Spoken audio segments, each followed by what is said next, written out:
നമസ്കാരം. അന്തരിച്ച നടനും മിമിക്രി കലാകാരനുമായ കൊല്ലം സുധിയുടെ ഭാര്യയായ രേണു സുധി സോഷ്യൽ മീഡിയയിലെ വൈറൽ താരമാണ്. അഭിമുഖങ്ങളിലൂടെയും റീൽ വീഡിയോകളിലൂടെയും ഷോർട്ട് ഫിലിമുകളിലൂടെയും ഒക്കെ രേണു സോഷ്യൽ മീഡിയയിൽ നിറഞ്ഞു നിൽക്കാറുണ്ട്. അതുപോലെ രേണുവിൻ്റെ ഫോട്ടോഷൂട്ടും ചില ഘട്ടങ്ങളിൽ പ്രതികരണങ്ങളുമെല്ലാം വലിയ രീതിയിൽ വിമർശനങ്ങൾ ഏറ്റുവാങ്ങാറുണ്ട്. സഹായിച്ചവരെ പോലും കുറ്റപ്പെടുത്തിയ രേണുവിന് വലിയ രീതിയിലുള്ള വിമർശനങ്ങൾ പലപ്പോഴും നേരിടേണ്ടി വന്നിട്ടുണ്ട്. രേണുവിന് വീട് വെച്ച് നൽകിയതുമായി ബന്ധപ്പെട്ട വിവാദങ്ങളായിരുന്നു അത്തരത്തിലൊന്ന്. കൊല്ലം സുധിയുടെ മക്കൾക്ക് സന്നദ്ധ സംഘടന കിടപ്പാടമൊരുക്കിയത് ബിഷപ്പ് നോബിൾ ഫിലിപ്പ് ദാനമായി നൽകിയ 7 സെന്റ് സ്ഥലത്തായിരുന്നു. എന്നാൽ ഈ വീടിന്റെ ഗുണനിലവാരം മോശമാണെന്ന് പറഞ്ഞ് വീട് നിർമ്മിച്ച് നൽകിയവർക്കെതിരെയും രേണു രംഗത്ത് വരികയും പിന്നീട് അവർ നൽകിയ മറുപടിയുമൊക്കെ ഒരു ഘട്ടത്തിൽ വിവാദമായിരുന്നു.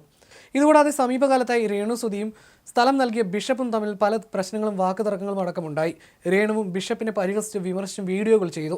സുഹൃത്തുക്കളെ കൊണ്ട് ബിഷപ്പിനെതിരെ രേണു അടുത്തിടെ വീഡിയോകൾ ചെയ്യിപ്പിക്കുക കൂടി ചെയ്തതോടെ കൊടുത്ത സ്ഥലം ക്യാൻസൽ ചെയ്യാൻ ബിഷപ്പ് നിയമപരമായി നീങ്ങിയിരിക്കുകയാണ് ഇപ്പോൾ. ഇതോടെ രേണുവിന് വക്കീൽ നോട്ടീസ് അയച്ചിരിക്കുകയാണ് ബിഷപ്പ് നോബിൾ ഫിലിപ്പ്. തനിക്കെതിരെയുള്ള വീഡിയോകൾ 7 ദിവസത്തിനകം സോഷ്യൽ മീഡിയയിൽ നിന്ന് നീക്കം ചെയ്തില്ലെങ്കിൽ നിയമ നടപടി എടുക്കുമെന്നും ഭൂമി ഇഷ്ടദാനം നൽകിയത് റദ്ദാക്കുമെന്നുമാണ് നോട്ടീസിൽ പറയുന്നത്.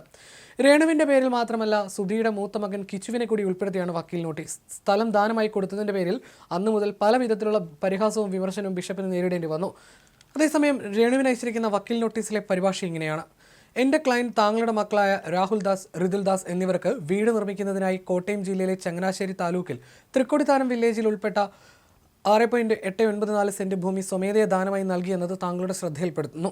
പ്രശസ്ത കലാകാരനായിരുന്ന താങ്കളുടെ ഭർത്താവ് പരേതനായ കൊല്ലം സുധിയുടെ ദുഃഖകരമായ വേർപാടിനെ തുടർന്ന് താങ്കളുടെ കുടുംബം അതീവ മാനസിക സമ്മർദ്ദത്തിലൂടെയും സ്വന്തമായ വാസസ്ഥലമില്ലാത്ത അവസ്ഥയിലൂടെയും കടന്നു പോകുകയായിരുന്ന സാഹചര്യത്തിൽ അഭ്യുദയകാംക്ഷിയും ദാനശീലനുമായ എൻ്റെ ക്ലയൻറ്റ് യാതൊരു ബാധ്യതയുമില്ലാതെ മേൽപ്പറഞ്ഞ ഭൂമി ദാനമായി നൽകുകയുണ്ടായി. ഇതിനിടെ താങ്കളും താങ്കളുടെ കുടുംബവും താങ്കളുടെ സുഹൃത്തുക്കളും ചേർന്ന് സമൂഹത്തിലെ സദ്ഭാവനയുള്ള വ്യക്തികളുടെ ഇടയിൽ എൻ്റെ ക്ലയൻറ്റിൻ്റെ പ്രതിച്ഛായയ്ക്ക് ഗുരുതരമായ ഹാനി ഉണ്ടാക്കുന്ന തരത്തിൽ അപകീർത്തികരവും അടിസ്ഥാനരഹിതവുമായ വീഡിയോകൾ പ്രസിദ്ധീകരിക്കുകയും പ്രചരിപ്പിക്കുകയും ചെയ്തു വരുന്നതായി എൻ്റെ ക്ലയൻറ്റിൻ്റെ ശ്രദ്ധയിൽപ്പെട്ടിട്ടുണ്ട്.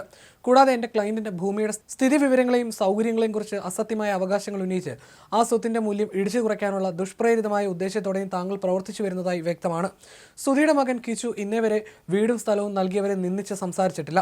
ഇത്തരത്തിലുള്ള പ്രവർത്തനങ്ങൾ യാതൊരു ന്യായമില്ലാത്തതും നിയമവിരുദ്ധവുമാണ്. താങ്കളും താങ്കളുടെ സുഹൃത്തുക്കളും അടുത്ത ബന്ധുക്കളും ചേർന്ന് എൻ്റെ ക്ലയൻറ്റിനെ അപകീർത്തിപ്പെടുത്താനുള്ള ഉദ്ദേശത്തോടു കൂടി അശ്ലീലവും അപവാദപരവുമായ വീഡിയോകൾ പ്രസിദ്ധീകരിച്ചിട്ടുണ്ടെന്നും അതുവഴി തൻ്റെ ക്ലയൻറ്റിൻ്റെ സാമൂഹ്യ പ്രതിച്ഛായയ്ക്ക് ഗുരുതരമായ ക്ഷതം സംഭവിച്ചിട്ടുണ്ടെന്നും അറിയിക്കുന്നു.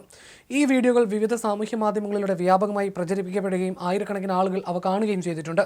താങ്കളുടെ ഭാഗത്തു നിന്നുള്ള മുഴുവൻ പ്രവർത്തനങ്ങളും അപകീർത്തിപ്പെടുത്തൽ എന്ന സിവിൽ കുറ്റവും ക്രിമിനൽ കുറ്റവുമാകുന്നു. അതിനാൽ എൻ്റെ ക്ലയൻറ്റിനെതിരെ ഇനിയും ഇത്തരം അപകീർത്തികരമായതോ അപവാദപരമായതോ ആയ വീഡിയോകൾ പ്രസിദ്ധീകരിക്കുന്നതോടെ അവസാനിപ്പിക്കണമെന്നും ഇതിനകം പ്രസിദ്ധീകരിച്ചിരിക്കുന്ന എല്ലാ വീഡിയോകളും ഈ നോട്ടീസിൽ ലഭിക്കുന്ന തീയതിയിൽ നിന്ന് 7 ദിവസത്തിനുള്ളിൽ സാമൂഹ്യ മാധ്യമങ്ങളിൽ നിന്ന് നീക്കം ചെയ്യണമെന്നും താങ്കളോട് ഇതുവഴി ആവശ്യപ്പെടുന്നു.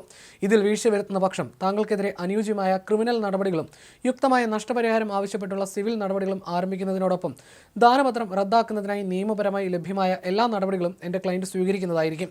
ഇതുമായി ബന്ധപ്പെട്ട എല്ലാ ചെലവുകളും താങ്കൾ തന്നെ വഹിക്കേണ്ടി വരുമെന്നുമാണ് രേണു സുധിക്ക് അയച്ച വക്കീൽ നോട്ടീസിൽ പറയുന്നത്.